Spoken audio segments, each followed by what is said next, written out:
जनसुरक्षा कायद्याविरोधात मवियानं आंदोलन केलंय। बुलढाण्यातल्या जयस्तंभ चौकात आंदोलन करण्यात आलंय। शशिकांत शिंदेच्या नेतृत्वात हे आंदोलन पार पडलं। सरकारने त्याची दखल घेऊन जर यामध्ये कुठल्याही प्रकारचा नक्षलवादी सोडून कोणावरही अशा प्रकारची बंधन आणि कायदे आणणार नाही असं जर कायद्यामध्ये दुरुस्ती केली तर निश्चितपणे त्याचा विचार आम्ही करू। परंतु हा कायदा हा लोकशाहीला घातक आहे, हुकुमशाहीला या ठिकाणी आणण्याचा प्रयत्न होतोय।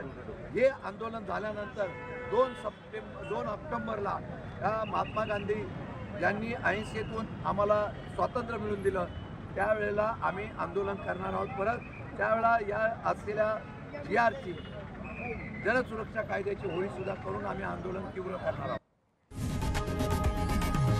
लोकशाही मराठी ऐका, पहा, जागरूक रहा।